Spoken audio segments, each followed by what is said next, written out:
வந்து இந்த Feb 14 முடிஞ்சு Feb 15 அன்னைக்கு வந்து சென்னைக்கு வந்துருங்க, ஆடிஷனுக்கு வந்துருங்க. மோஸ்ட்டாக நானும் ரெக்கமெண்ட் பண்ணுறேன் உங்களுக்கு. ஏன்னா பர்சனலாக அவரே நம்மளோட ஃபேனா. என்னென்ன சொல்கிறோம் பாருங்க. இது கொஞ்சம் ஓவராக தெரியுது, என்னால் இது நம்புற மாதிரியே தெரியல. பைத்திய மாதிரி பேசாத, நான் போறேன். உனக்கு வந்து வர யாரும் போக வேணாம். நீ உனக்கு இஷ்டம் இல்லனா விடு. இங்க பாரு, எனக்கு உனக்கு கைய புடி சத்தியம் பண்றேன். பிக் பாஸே பிடிக்காது, பிக் பாஸே பிடிக்காது தெரியும்ல. பிக் பாஸ் பிடிக்காது ஓகே, தெரியுமா இல்லையா? தெரியும். அப்புறம் என்ன திருப்பி லூஸ் மாதிரி பண்ணாத. என்ன லூஸ் மாதிரி பண்ற? இங்க பாரு, நீ நம்பாட்டி போ சரியா? இங்க பாரு, ஆனா சத்தியமா ஓகேவா, சத்தியமா வந்து கூப்பிட்டாங்க.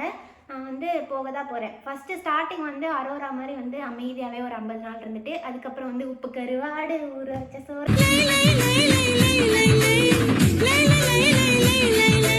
ஒரு பாட்டுலயே ட்ரெண்ட் ஆயிடுவேன் சரியா? டான்ஸ் கொஞ்சம் வராதுதான், இருந்தாலும் வந்து நான் அதெல்லாம் ப்ராக்டிஸ் பண்ணிட்டு போய் ஆடிடலான்னு இருக்கேன். அதுவும் இல்லாம எனக்கு அவ்வளோ இங்க பாரு, ஒரு வீடியோக்கு கீழே கூட என்ன போட்டிருந்தாங்கன்னா, இன்பா அக்கா பயிலுகடா ஓகேவா? இப்ப விஜய் வந்து டிவிகே கட்சி என்னத்துக்கு ஆரம்பிச்சாரு? அவருக்கு அவ்வளவு ஃபேன்ஸ் இருக்கு, ஓட்டு போடுவாங்க நம்பி ஆரம்பிச்சாரு. அதே மாதிரி எனக்கு ஃபேன்ஸ் அவ்வளவு ஃபேன்ஸ் கிடையாது, யாரும் ஓட்டு போட மாட்டாங்க. அத்தனை பேர் இன்பா அக்கா பயிலுகடான்னு சொல்றானுங்க. அதெல்லாம் கிடையாது, கண்டிப்பா ஓட்டு போடுறாங்க. கப்பலாவும் நம்மளை விரும்பி பாக்குறாங்க, அவங்க எல்லா ஓட்டும் நம்மள போடுவாங்க. வேணா ஒரு போல் போடுவோம், இன்ஸ்டாகிராம்ல ஒரு போல் போடுவோம். நான் வந்து பிக் பாஸ் 10க்கு போனா எத்தனை பேர் ஓட்டு போடுவீங்கன்ட்டு. இருக்கிற 6000 பேரும் ஓட்டு போடுவாங்க. அப்புறம் நம்ம சொந்தக்காரங்களாம் ஒரு 20000 பேர் கிட்ட இருக்கிறாங்கல்ல. நக்கல்யா அவனுக்கு லூஸ் மாதிரி பேசாத என்பா, நான் எனக்கு பிடிக்கலன்னு சொல்றேன். இல்லனா பார்வதி மாதிரி போனதுல இருந்து ஃபைட் உங்களுக்கு என்ன அப்படி என் மேல ஒரு கடுப்பு ஆயிருச்சு, அவமானம் ஆயிருச்சு.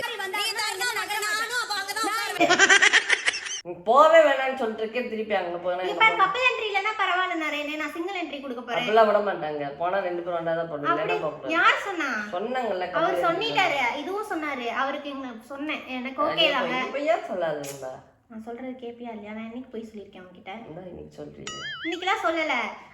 அவர்கிட்ட சார் அதெல்லாம் ஓகே சார், ஆனா நரேன் வந்து நான் பிக் பாஸ் பார்த்தாவே திட்டுவான், என்ன பண்றதுன்னு தெரியல அப்படின்னா. அப்படின்னா ஒன்றும் பிரச்சனை இல்லம்மா. 2 பேர்ல வந்து அதிகமா ஃபேன்ஸ் இருக்கு அப்படின்னா உங்களுக்கு தான். எனக்கே தெரியாது, 2 பேருக்கும் தான் நினைச்சேன். அவர் சொல்றாரு அப்படி உங்களுக்கு தான் அதிக ஃபேன்ஸ் இருக்காங்க, நீங்க மட்டும் வந்தாலும் ஓகே. ஏன்னா அந்த டாக் ஆஃப் த டவுன் மாதிரி talk of the big boss நீங்களா தான் இருப்பீங்க. பார்வதி மாதிரி ஒரு யூனிக்கா நீங்க வந்து இருப்பீங்க, அர்ச்சனா மாதிரி யூனிக்கா இருப்பீங்க, போன சீசன் அர்ச்சனா மாதிரி அப்படின்னு சொன்னாரு.